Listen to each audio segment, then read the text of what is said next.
నమస్తే. నా పేరు రమణ.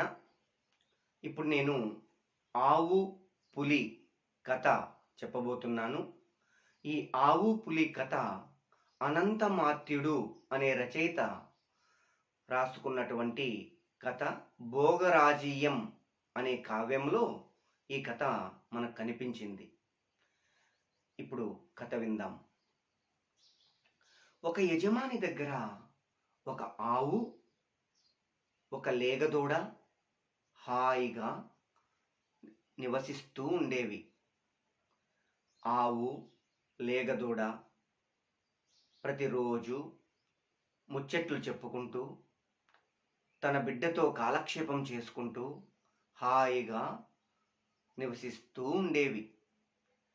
ఒకరోజు నేను అడవికి వెళ్ళి మేత మేసి వస్తాను అంటూ తన బిడ్డకు చెప్పి ఆవు అడవికి బయలుదేరింది మేత మేయడానికి. అడవిలో వెళ్ళి పచ్చటి గడ్డిని ఆవు మేస్తూ ఉంది. ఇంతలో అటువైపుగా ఒక పెద్ద పులి నడుస్తూ, ఆహా, ఈ రోజుటికి నాకు ఆహారం దొరికింది. ఈ కమ్మటి ఆవు చూడడానికి చాలా బాగుంది, ఆరోగ్యంగా కూడా ఉంది. ఇక ఆలస్యం ఎందుకు, ఈ రోజు నా ఆకలి తీర్చుకుంటాను అంటూ ఆవు మీదికి ఎగిరి దూకబోయింది. ఆ ఆవు ఆ పులిని చూసి, పులిరాజా, పులిరాజా, ఆగు పులిరాజా, ఆగు పులిరాజా, నేను చెప్పే మాట కొంచెం విను పులిరాజా అంటూ పులిని ఆపబోయింది. ఆకలితో ఉన్న నన్నే ఆపుతావా, ఏంటో చెప్పు. పులిరాజా, పులిరాజా, నేను చెప్పేది జాగ్రత్తగా వినండి. ఇంటి దగ్గర నాకొక లేగదూడ ఉంది. ఆ లేగదూడకు అభం శుభం తెలియదు, మంచి చెడు తెలియదు, ఎలా బ్రతకాలో తెలియదు. నా మాట నమ్మండి. నేను ఇంటికి వెళ్ళి తనకు 4 మంచి మాటలు చెప్పి మళ్ళీ నీకు ఆహారంగా వచ్చేస్తాను, నా మాట వినండి అంటూ ఆవు మొరపెట్టుకుంది. నీ మాటలు, నీ కళ్ళబొల్లి మాటలు నేను నమ్మెదనా? ఏమిటి నీ ప్రేలాపన? హ హ హ హ, చేతికి దొరికిన ఆహారాన్ని వదిలివేయడమా? ఇది నా పిచ్చి కాదు. పులిరాజా, నేను చెప్పేది వినండి పులిరాజా. నేను అసత్యం ఎరగను. నా బిడ్డను మంచి మాటలు పెట్టి మళ్ళీ నీకు ఆహారం అవుతాను, నా మాట వినండి. ఆ అసత్యంతో జీవించినటువంటి బ్రతుకు నాకెందుకు? అయినను ఆకలితో ఉన్నటువంటి మీకు ఆహారం అవుట కంటే వేరే పుణ్యకార్యం ఏమైనా ఉన్నదా? అటులనా? అయితే సరే, నీ మాట నమ్మి నిన్ను వదిలిపెడుతున్నాను.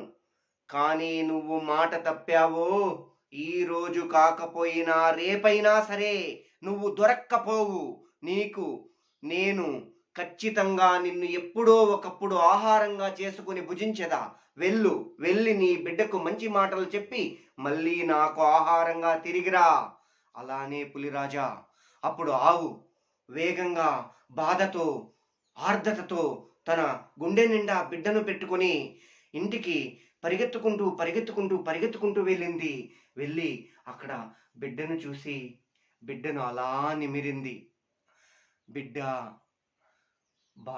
బాగా జీవించు. ఎందుకంటే నేను అడవికి వెళ్తుంటాను. అక్కడ ఏమైనా కావచ్చు. నీకు ఇదే నా చివరి చూపు కావచ్చు బిడ్డ. మంచిగా బ్రతుకు బిడ్డ. ప్రేమతో జీవించు బిడ్డ. తోటి ఆవులతో సఖ్యతతో మెలుగు బిడ్డ.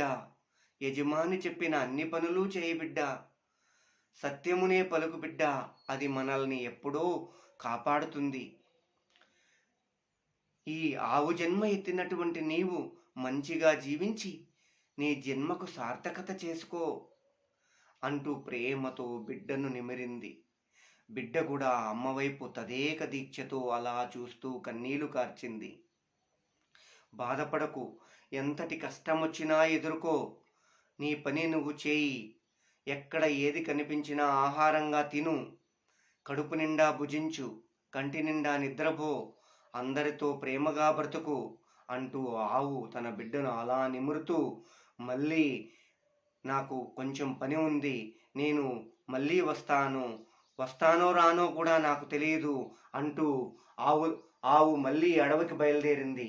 కన్నీళ్లు కార్చుకుంటూ అడవికి వెళ్ళి పులిరాజు దగ్గరికి వెళ్తూ ఉంది. అప్పుడు ఆ పులిరాజు ఆవును చూసింది. ఆ, ఏమిటి ఈ ఆశ్చర్యం! ఆవు నిజంగా సత్యవాక్యం చేత మళ్ళీ నాకు ఆహారంగా వస్తోందా? ఇటువంటి సత్యవంతరాలను నేను భుజించడమా, నేను ఆహారంగా స్వీకరించడమా? ఇది నాకు ఎంతో పాపం కదా. ఆవు అలా పులి దగ్గరికి వెళ్ళింది. పులిరాజా, నా బాధలన్నీ నా బిడ్డతో చెప్పి వచ్చాను, ఇక నీవు ఆహారంగా స్వీకరించు. ఆగు సత్యవోత్తమరాలా, నేను నిన్ను భుజించను. నీవు నీ బిడ్డ ఎంత గొప్పవాళ్ళో నాకు అర్థమవుతోంది. మీరిద్దరూ వెళ్ళి హాయిగా జీవించండి. ఆహారం నాకు ఇప్పుడు కాకపోతే మరొకప్పుడు దొరుకుతుంది అంటూ ఆవును తన బిడ్డ దగ్గరికి పంపించింది. ఆవు ఆనందంతో, గుండెల నిండా ఆనందంతో చెంగు చెంగుమని బిడ్డ కోసం పరిగెడుతూ ఇంటి దగ్గరికి వెళ్ళి బిడ్డను తన నాలుకతో అలా ప్రేమతో నాకుతోంది. తన కళ్ళ నిండా నీళ్లు గారుతున్నాయి. అవి ఆనంద బాష్పాలు. బిడ్డ, ఆవు ఇద్దరూ కలిసి తన సత్యవాక్కు చేత జీవిస్తున్నాయి. ఈ కథ మనకు సత్యమునే పాటించాలని తెలుపుతుంది. ఒక వాక్కుకు కట్టుబడి ఉండాలని తెలుపుతుంది. బిడ్డ ఎడల తల్లికి ఉన్నటువంటి ప్రేమను తెలుపుతుంది. నమస్కారం.